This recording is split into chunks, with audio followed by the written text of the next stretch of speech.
Jinx. This time, Kalista not going to be available. We'll see what he ends up kind of defaulting to next, whether it'll be that Jinx again. Yeah, maybe even see a Graves. We see a lot of Graves in Europe right now, and they will respond immediately with the Irelia, and then another fast ban of Kassadin from LowLandLions, so taking away that flex pick, and then another ban in the form of Jax. These guys are flying through the bans. There are so many top lane bans right now, and as you said, there's a lot in this game matchup that is going to be between SmittyJ and Morsu up in that top lane. We're not actually having a lot of the carry top laners left anymore. Some of the likes of Nara still available, a couple of other, you may be looking at Rumble, stuff like that. Lissandra, another top lane champion, a flex pick, not available in this game. Yeah, this is kind of crazy. Kassadin and Lissandra both taken away there. As you mentioned, top is just losing more and more picks, and then the Fizz comes out. Again, if you haven't seen too much of Fizz now, people are saying you can build him as a bruiser, throw him in the top lane, and wow, first pick Braum from LowLandLions. Oh, okay. I mean, they hovered it, and I was like, this isn't something you pick here. Braum this early on, there have been no support bans.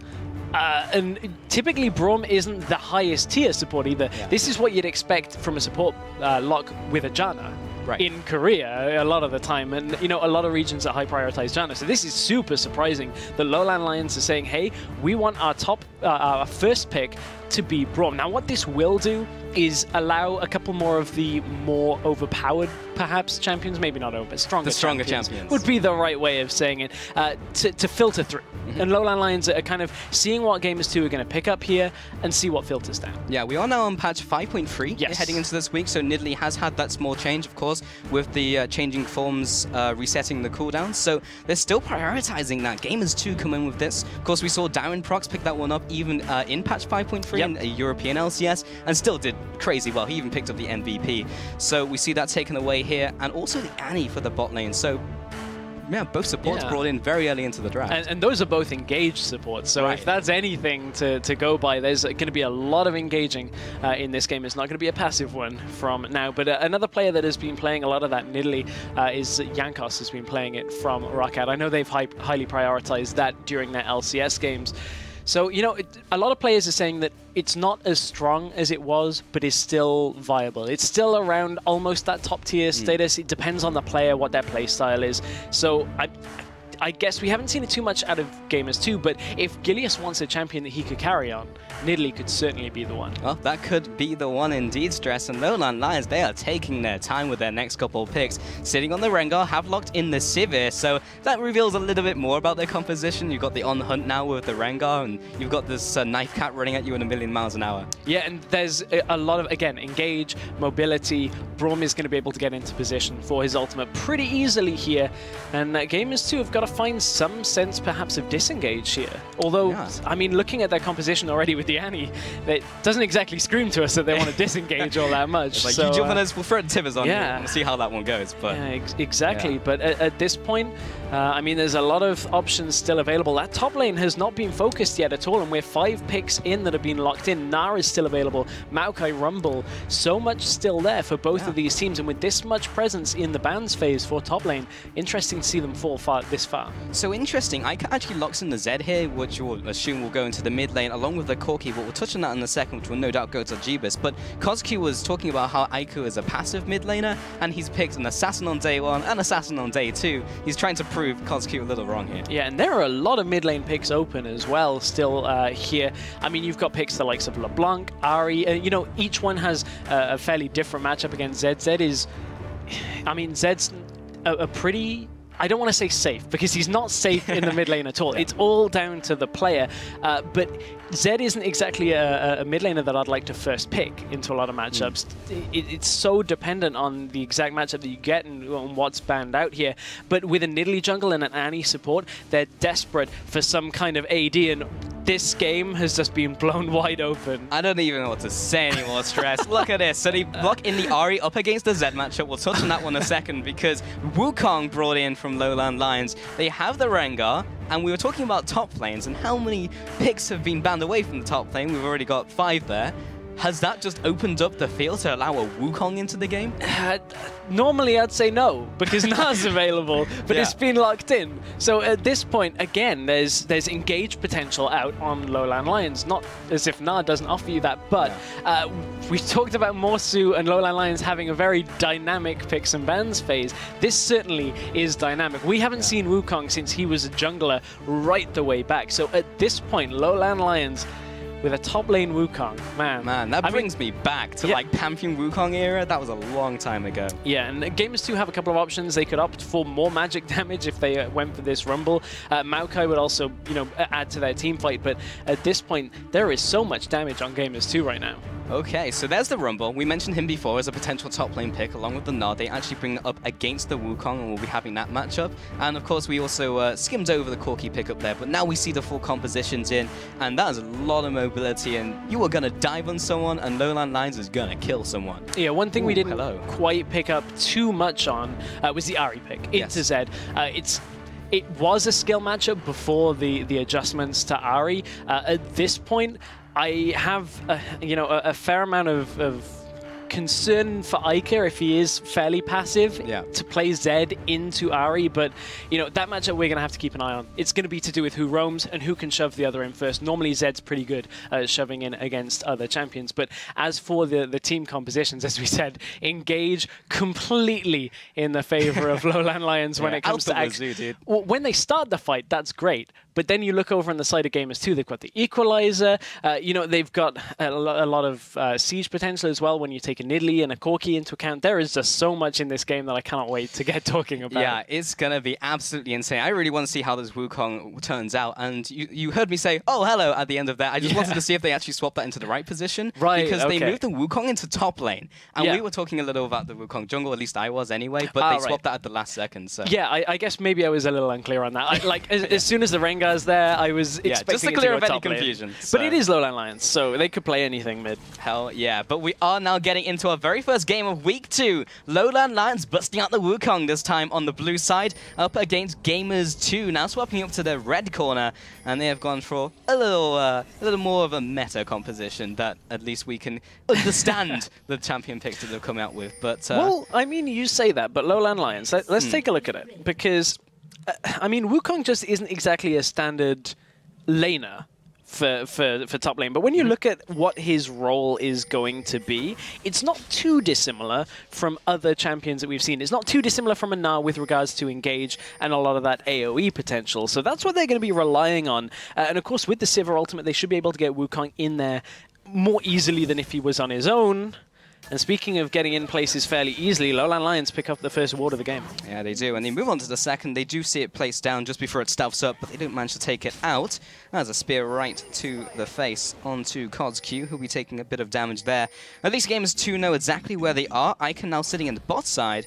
And of course, he does have that warded, so he has a little bit of early warning before they move in. You can see the bot lane of Jeebus and Hiva have pushed up, put those aggressive wards down for their own information. Yeah, they have a ward that's almost standard. Normally you'll see this one by the turret the other side just to spot out a lane swap. And honestly, I wouldn't be too surprised to potentially see a lane swap out of Gamers 2 here, because Wukong is a melee champion. He doesn't exactly have all that much in the way of farming, especially when he's getting zoned out by a champion like Annie. So if they can get the lanes to sit well, it may very well go in their favor. And you can see that they have spotted the bot lane here. I wonder whether Gamers 2 are going to recall. Now, Rumble isn't the top champion in a 2v1. In fact, he's not that great himself, but I would hazard a guess that Wukong is probably a little bit worse. We'll see. I mean, back in the day, when we did see some Wukong top lane, people would talk about the incredible all-in of a Wukong level 2.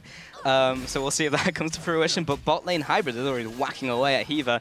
He's taking a fair bunch of damage, but yeah, it kind of like spikes at level 2 and then plummets, and then that's your laning phase. Well, we'll have to keep an eye on level 2 top lane, but it is standard lane matchups that we have got so far, and you know, this bottom lane, Corki Annie, that is just burst central right there. And Sivir can only spell shield one thing off. And remember, this Braum was the first pick into the lane, so this tanky frontline support is going to have to absorb a lot of damage, and they've already traded a lot back onto Hiva, as you can see. Yeah, he is taking a bunch of damage, but Visibility has been the one who's been taking on the side of LowLandLions. He's the AD carry. He wants to be the one getting near to those minions. Jeebus is already aggressing up, does manage to Phosphorus Bomb or Spell Shield the Phosphorus Bomb, and Hiva doesn't get his own damage onto Visibility as well. Hybrid was just doing a good job of sitting in front of him.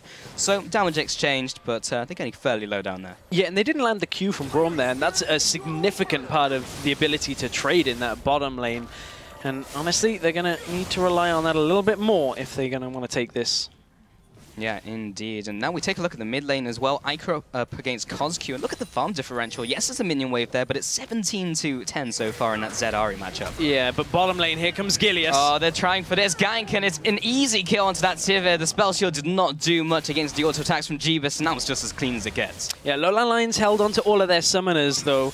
And, you know, although that is a completely successful gank out by Gilius, great start onto Nidalee. That's what you really need to do.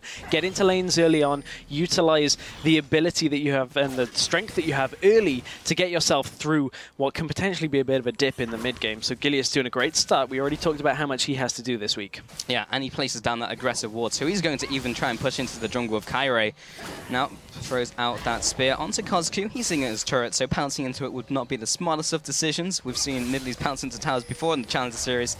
Not worked out so well for some other people. No, it hasn't. But what is working out pretty well is this Zed into Ahri matchup here for Iker. And we said Iker's normally a passive play. He's controlling this early game as you'd kind of expect here, being able to shove in a lot, and we'll have to see if Iker can get a lot of damage and force CosQ back before 6, but something's going to help with that with Hiva roaming up. Oh, what are you doing here? CosQ is a little confused as he just wanders into the Dark Child and then has to head back to his turret. He'll be burning his flash very early into this game. And these are great little trades here for Gamers 2. Getting summoners, getting a kill down in the bottom lane, this is exactly what Gamers 2 need to do with this composition, because if they don't get significantly ahead, they're going to end up falling behind. But top lane... Oh, Gilius, the patient hunter, he was ready in the bush, and they put all that damage onto the clone from Morsu.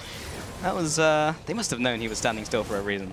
Yeah, I mean, Gilius, a lot of that was from swipe during that damage, but look at Morsu. Every time he goes in, yes, he is getting the farm, but he's taking a lot of damage, and he's had to pick up a flask and potions to begin this game. So, again, I'm desperately keeping an eye on this top lane to see exactly how it's going to go, because, oh, mid! Oh, Iker right underneath CosQ, but he gets charmed. He'll be taking one more tower shot. He'll die for that. Turns into a 1-for-1. That was extremely ballsy, but good charm in the right place. Good charm, great charm, keeps himself at least in this matchup here with the 1-for-1 trade. Iker used everything, was not level 6, and he'd already had an advantage, so, you know, that's a bit of an obscure timing to go in. Normally you'll just see a Zed wait until 6, because he gets all that extra damage and just pretty much gets a near free kill. Exactly, he gets the way out as well, so Iker knew he could get the kill. I don't think he was expecting to die for it. Yeah, it's like, I have the first part of my plan, which is kill him. I don't have the end of my plan.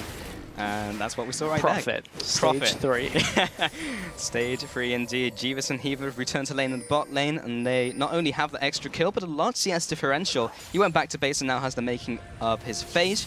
So he's on his way to his Trinity Force and getting that mid-game spike. But Hybrid now putting, again, more auto-attacks onto Hiva. I'm not really sure how he keeps getting in melee range, but Visibility is on the backside just waiting to try and follow up with the damage. Gets one auto-attack, just needs a couple more. Brewmine Blade comes in, and then the 2 versus 2, they pick up a kill. Jeebus responds with some damage, but Kyra's thinking about a gank, and he's still there. Top lane, though, they do have the Cyclone coming out, harass more than anything. It's funny when you kind of use that in that terminology, but Jeebus now heading up as well, just walks back into 1 versus 2. Hybrid again somehow manages to connect the Q. Visibility now taking some damage from Gilius from the side. He'll be jumping onto him. There's the pounce, but Kyra is there for the counter gank as well. He'll be going onto the turret. What is it with Gamers 2 and not having an escape route? Gamers 2 just all in without any kind of out. You can see the strength of this 2v2 down in the bottom lane here for Sivir and Braum. As soon as they're not getting bursted down by this Corki Annie, they can survive through a lot, land the Q from Braum, get the stun and so much damage from Sivir, but it's heavily reliant on them actually getting all of the skill shots down in the bottom lane. And, I mean, we saw top lane as well. Morsu just ulting in the face of Smitty J. We see Smitty J ulting the wave down. And it's a show of force. Yeah, show of force with the ultimates. Both top laners just teleporting back up there as well. Leaves us in a position where neither team is going to have that teleport available for any kind of dragon control. Yeah, and now we can take a little step back right now. 7 minutes 30 into this game, we've already had 6 kills. Gilius now able to walk through his jungle a little more clean. He has picked up the Trailblazer here, as has his counterpart of Kyrie. Yeah, they have. And other pickups here from the items. I mean, Gilius dying there actually does a fair amount of damage to the ability of Gamers2 to fight LowLandLions in the bottom lane.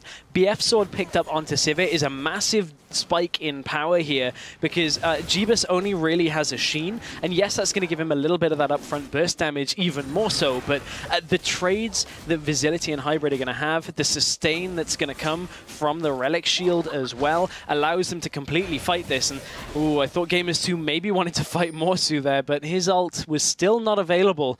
May have been in a lot of trouble. Does clone himself out of there. Yeah, he was good to go, and I'm just excited to see how he utilizes the clone, because we just have not seen that mechanic in such a long time. See if we can get any sick jukes off, but he still has his flash and still has his ultimate just in case he needs it a little bit later. He is only slightly behind in that lane up against SmittyJ, in fact, so he's actually not doing too bad, and of course it's all about that team fight for Wukong when he gets into the game, so this is going to get even more explosive than it already is. I wanted to say it's going to get explosive, but I think we're already hit that stage. We are a little bit past the beginning of that already, but you know, CosQ is struggling a little bit in this game, and a little bit is a little bit of an understatement, because 47 CS to 76, Ica is completely dominating him in this game, and honestly, CosQ said he felt confident that Ica was going to play passive. Ica has been anything but passive here in this game. Still has his ultimate available, so may you see him go in again, but both junglers are around this mid lane area. They understand the importance of both of these assassin mid laners getting ahead and staying ahead, so it really could all be on that next kill in the mid lane. Yeah, Ica has done such a good job in this mid lane, even with the over-aggression at the start, still kept up that large CS advantage, as you mentioned. Bot lane also ahead, so every single lane from Gamers2 is ahead. They picked up those small advantages earlier, and yes, LowLandLions managed to respond with their own kills, but they're still lagging behind in this game. 10 minutes into this one now, and they have started to go back and pick up some of those trinkets. In fact, the blue trinket already picked up by Visility. So he's going to be able to spot some of those ganks coming in as we head through into the mid-game. Kyrie looking for a gank into the bot lane as well. And pings do go down into the bot lane, so they may even know he's there. He may have been tagged by the visual, maybe not. They go straight onto Visility. Kyrie's there for the counter gank. He was using his ultimate fill of the hunt, but not enough to save his ally. Gilius gets pinned down by the bowler, and Jeebus turns around. There's the Tibbers, has another stun to offer, and throw down onto the bot lane of LowLandLions, and that's another 2 for 0. What do they do with it? They move on to Dragon. Great flash engage out of Heaver, and again, it's all about the burst from Gamers2, and you know, pair that with some spears coming out. Ica ults into Kyrie. Coming in from the side, he does land the Razor Shurikens. Pop goes the Rengar. He goes down, and that's not yet another kill for Gamers2, and he'll just come in to assist for the Dragon as well. Kyrie really wanted to get that extra health at the end. Did get it, but it wasn't enough. And LowLandLions will go pop. 6 kills to 3 currently in this game. Oh, CosQ. That's a long-range spear, means that there's no follow-up here from Gilius. But this is suiting Gilius' playstyle a lot better than we saw in you know, last week's games against Origin. We talked about how Gilius really wasn't having an effect, but Gilius has been bottom lane. He's been mid lane. He's just getting into the different lanes, just making sure that his laners are getting their advantage. And Gamers2 are in a great position because of it. Yeah, top lane, once again, that Wukong just trying to farm away up against SmittyJ, but so much damage as he just overheats and puts even more pain onto that Wukong. And still have to see if this pays off, because this is the main different pick of this game, and LowLandLions kind of trick card. Equalizer. Underneath the tower, has the Flame Spitter, will be taking down that Wukong in the top lane, and he just walks away with it as well. So SmittyJ so far ahead in that lane. That lane bully is just so difficult to deal with. It is. It's so difficult. And you can see that Morsu is really struggling here when it comes to actually taking the fights. He's not too bad when it comes to farming, because he's just going in, getting farm and backing out. The clone's doing a fair amount of work there. But at this point, you know, SmittyJ gets himself a kill, gets himself a needlessly large rod. He's almost at getting Azania's hourglass there as well. And that's just a big power spike here for SmittyJ. As soon as he can get into fights here, yes, he's not running the magic penetration that we'd normally see out of Rumbles, but this is something that he desperately needs against his lane matchup, and it's going to add to the power of when he gets to fights by quite a significant amount. Yeah, of course, magic penetration is the way to go typically as Rumble, but he's just adapting to the situation in this one. So that, looking towards the Ravenous Hydra, in fact, from Morsu, has picked up the Tiamat and the makings of it so far. Interesting build route from him, so into this game. Now looking at the jungle, Gilius actually opts towards the Magus enchant over the Juggernaut. So he's gone for that route this time, and I assume that's intentional.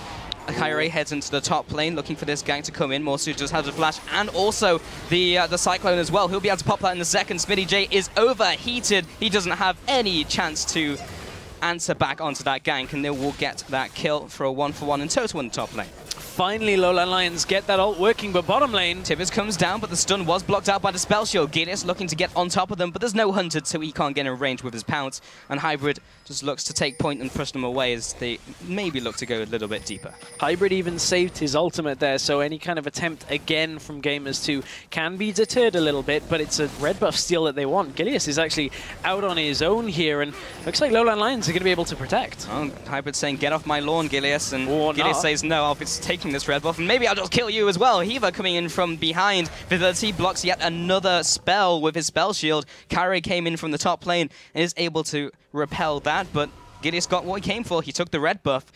And LowLandLions White actually have the advantage in the low esports vote. People are thinking that they will run away with this game up against Gamers2. I think a lot of people might be surprised about that, with LowLandLions still certainly on a lot of people's, or under a lot of people's radar. But something important there to note is the red buff trade is actually equal, because Morsu just went and stole red himself from the red side jungle. So Morsu actually uses his teleport to save this tower from going down. And Gamers2 kind of just have a lot of that pressure they just established, neutralized. Yeah, so that first tower of the game has gone down. Gamers2 are still ahead in this game. I wouldn't call it commanding just yet, but Gilius will be also taking this blue buff, and of course he will be getting it as well. Ica doesn't have too much need for it. He lets his jungler take that one away. He'll be quite happy. And now CosQ moves up to the top lane. Maybe even looking to try and take out Smitty. Something could open up here in a minute, Stress. He's sitting in from behind. He does have the Equalizer, but Spirit Rush is available from CosQ. He takes a lot of damage from the Flame Spitter to start up, and Smitty J will overheat. So CosQ does have to burn his ultimate, and Smitty J only did that from one Flame Spitter. Yeah, that's so much damage right now, but honestly, Gamers2 have a lot of damage just in general. They've reached some item breakpoints that are super important. You can see the Trinity Force on Corki with the Sorcerer's Boots. Over on Zed as well, he's now got Brutalizer and a Bilgewater Cutlass, so that is a big amount of damage that it's going to be difficult for anyone on LowLandLions to be able to take. And again, that Zhonya's Hourglass is pretty much just about to be completed as soon as Rumble backs next. Ica wants to go in. Gamers2 trying to take control right now. Morsu takes some damage. He will be hit up by the death mark from Ica. It's not enough damage. Kyrie did choose to ult there. We'll be throwing out the bowler to lock them down with the snare. But again, they just push forwards, and now 3 towers in favor of Gamers2. They're starting to ramp up. Yeah, and they knew Visility was down in the bottom lane, so they were comfortable to leave Jeebus pushing top as long as they didn't engage. And you could see that Zed goes in, forces people off the tower, but Jeebus goes in for the 1v1. He knows he doesn't have ultimate, but he does have the flash. He has to burn it. He may still be dead. He doesn't need to. The minion wave was right there. He could supply the auto attacks. The 1v1, that should not happen. Ica now goes into the bot lane, takes out the AD carry as well. This is going from bad to worse. Kills all over the map globally. Man, this is all Gamers2 right now. They are completely ramping this game. Morsu, okay. Morsu, you're in enemy lines there. Wrong side. I mean, the decoy only lasts for so long and can't really do that. Yeah. So and I mean, reveals stealth.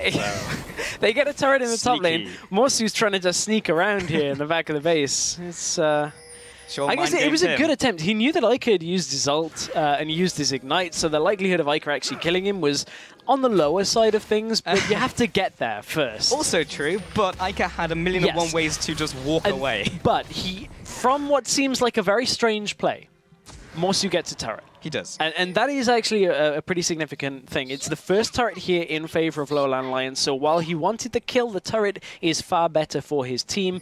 Gives them that extra gold. And Dragon has spawned, so this actually now creates a little bit more pressure onto Gamers2 to take this Dragon. They have to secure the area with wards first, and neither team has really had too much vision control around this Dragon. I mean, there is a ward in the back of this Dragon Pit that Gamers2 has not cleared. It is just at the top edge of the scoreboard. There, you can see the help. So, I mean, Gamers2 know they can do this because they can see the mid lane. They've had enough vision control of the jungle, so this time they're safe. But you know, by no means have Gamers 2 completely controlled the vision around that area. Yeah, in fact, Gamers 2's vision game has just been kind of on point in this game. The amount of pink wards going down right now from LowLandLions, all defensive, and in fact, they're being cleared out as well. Gamers 2 putting all of these green wards down now into the opposing jungle. They're just doing it by the book, taking the dragon, putting down the vision. They have an absolute stranglehold over this game right now, and it's really just kind of flipped a switch over the last couple of minutes. Yeah, I mean, their vision is pretty much deep into the LowLandLions jungle. You can see they're even establishing more pink wards here deeper in, and they're going to be able to get turrets from this because now they can track the entirety of LowLandLions coming. They know they've got to force LowLandLions to go through their own base or through the safer, even deeper parts of their own jungle, and that means the travel time between towers to defend is so much greater. So Gamers 2 are just going to choke out LowLandLions for a little bit here and just take the outer towers down, and that is almost where we find ourselves. Well, Kari tries to get a pick in the mid lane and does a whole lot of not very much. Smitty J will shrug that one off and be quite happy with it. And even them taking the direct route, LowLandLions was still slow to stop them at that bottom tower. So even if they took the safe route, they would have been even nowhere close. And Gamers 2 will just do the same thing in mid lane, just go from lane to lane to lane, picking even more up. And LowLandLions, they've got to do something to stop the bleeding, but they're just not strong enough to take them on in a head-on collision. Yeah, and their team composition wants to fight. That's the problem here, is they want to fight, but they're behind. So without LowLandLions getting a couple of picks here, there's really nothing that they can do against Gamers 2 to engage because of how strong Gamers 2 are right now, that the counter-engage will completely wipe them off the map. It's a tough spot for LowLandLions to be in, but they know that Jeebus is not really with the team right now, and LowLandLions may be looking to fight. They do land the Winter's Bite coming in. Morsu looking to Gib. Heaver, he gets him down, but that's a lot on one person. Ica now hits onto the back line along with Smitty J. He's already used his equalizer. They take down the bottom lane duo. Jeebus will come in with a response as well onto Morsu, a 3-for-1 in total. And the rest of the Roaches scatter. That is a risky way to go, CosQ. You have to walk around. He does. He's got to take the long way around. No chance of defending this turret. And even though Jeebus was a tiny little bit later into that fight than Gamers 2 would have liked, they actually only traded Heaver away from that. And Heaver didn't actually use anything in that fight, is another key thing. Flash and Tibbers still available for the next engage, so we'll be able to see that in the next one. But this was the fight that just happened. Heaver instantly gets taken out of the map. The equalizer was already gone, but Gilius manages to get himself out. Jeebus just takes down Braum, and look at the damage. This is a Corki that is so far ahead in this game. He's 6-0-1, pretty much on track to replicate yesterday's performance where he went legendary on Jinx. Yeah, and wow, that was a lot of fun going to him as well. He's in a very good shape, and after that team fight as well, LowLandLions, they burnt so much on just trying to kill one person, and that person was Heaver. And yeah, if you're bursting all of those ultimates on Jeebus, it might be worth it. You're taking 6 kills off the board, but Heaver will be quite happy to hang on to his Flash Tibbers. And CosQ, oh, there is the Flash. Well, he just needs the Tibbers itself. Smitty J follows up with the damage. CosQ, Spirit rushes sideways into Spearcat. She kills him. The problem is LowLandLions are, again, very similarly to yesterday, pushing out into areas where they don't have vision, and you're handing the kill to Gamers 2. You're saying, hey, I'm an Ahri, I've still got Flash and my ult available, but I'm going to walk up right next to you, so that by the time I Tibbers you, it's already too late. Yeah. We can already just take you away, and Gamers 2 will, every time that happens, go, okay, let's take an objective. Or they should do, but they're kind of angling towards Baron, but I think they're obviously waiting for Jeebus, and they're buying time for Ica to split push down in the bottom lane, because really, there's nobody that can duel Ica. So this is just a patient play here from Gamers 2 to say we need to get everybody in the right position, and then we do the objective. Yeah. Who do we sacrifice to Ica? And here we go. Yeah, because now there's 2 people in the bot lane trying to defend. Only now does Cairo rejoin the rest of his team in the mid lane, but they have such a hold over the vision in the top side of that blue team jungle. This is the safest Baron there ever was, and now they only maybe think, maybe they could be on Baron. They ping it, and it's just too late. Yeah, that's... oh, Charm is missed. Ica now can go in. Oh, that was just the signal to go. Lands the death mark as well. Lands one more auto attack, and he's out of there. And it was all on the Charm. All on the Charm. I mean, Ica is in a situation where there's a lot of people after him here. Teleport Come on, Ica. What can you do? Oh, he nukes down Hybrid. He takes one more with him. That's a 2-for-1 so far. Smitty J joins the fight. He goes 1-on-3. There's the Zhonya's. How much can he do turning this one around? Kari sticks around, tries to take down the minions. Doesn't have enough damage with the flame spitter. Coming, though. The rest of the team, they all stuck around. Now Heaver comes in from the backside. Flash Tibbers goes down, and Jeebus is there to clean up. He offers the damage. He picks up 1, 2, make that 3, and that is the clean ace. Well, 5 for 2, clean as it gets. It's not for Gamers 2. It is Gamers 2. They a little overconfident on that ace. I mean, taking it all the way back, CosQ, if you're in a situation where you need the charm to hit in order for you to completely win that fight without completely losing it, maybe you shouldn't be in that situation because Ica is incredibly strong, is all I'm saying. Yeah, I'm just saying, if you're trying to get that kill, that's maybe a kill that's a little bit risky. But Jeebus knows that he's not in too much danger, I would suspect. But yeah, it's a little bit of overconfidence from Gamers 2. Going in 1 by 1, yes, they trade the kills, yes, they get an inhib, yes, they get full control of the game, but that's one of the things they have to be careful of when it comes to playing teams that aren't quite so far behind in this game. Gamers 2, since the moment they stepped onto the Rift here, have been in full control. And LowLandLions really haven't felt like they're competing. CosQ always having to ult himself away, and it's a tough spot to be in. Yeah, I've lost count of the amount of times that the ult has had to be a defensive one from CosQ. And that's yet another Dragon going down for Gamers 2. I think that makes it 3 now for that team. No, make that 2. I'm good at maths. And they move into the mid lane, and they'll just be taking yet another inhibitor. They'll be trying to siege this one in, but they also have those Baroned up minions to tank up the tower. And this is kind of last chance saloon for LowLandLions if they want to do anything more. So from the side, lands the ultimate onto 2, tries to get forward as well, but he dies before he can do anything. Ica comes in, lands onto Hybrid. Will he pop? Not quite enough damage, doesn't have the shuriken over the top of his head. And that is a 1-0. Should be enough to pry themselves into the base of LowLandLions. And that should have been the kind of engage, perhaps, that Morsu's looking for.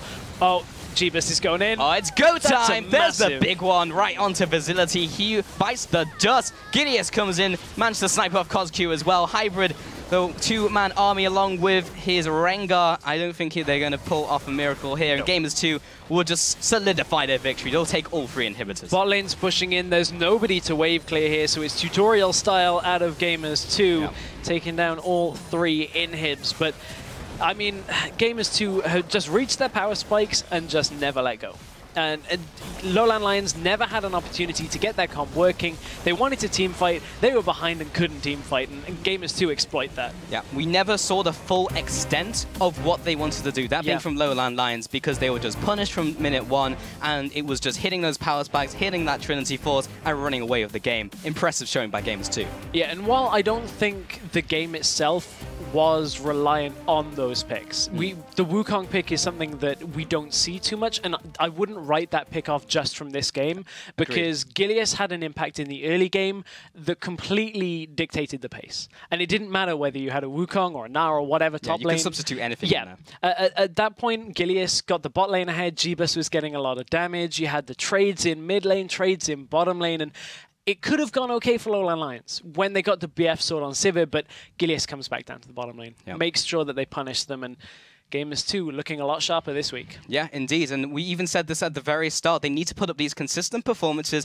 against the rest of the teams. Of course, Origin was going to be their big target to try and take down in week 1, but that's a tall task. And now they're performing up against these other teams. And that makes them 2-2 right now. That means LowLandLions are also 2-2. So they're actually paired up in the leaderboard, and we'll see how they progress through the weeks. But yeah, if Gamers 2 keep performing like that, clearly they haven't been unmotivated by or demotivated from the first week stress. But we're going to take a quick time out, but when we get back, Team Dignitas EU and Mouse take to the Rift once more. We'll see you in a sec.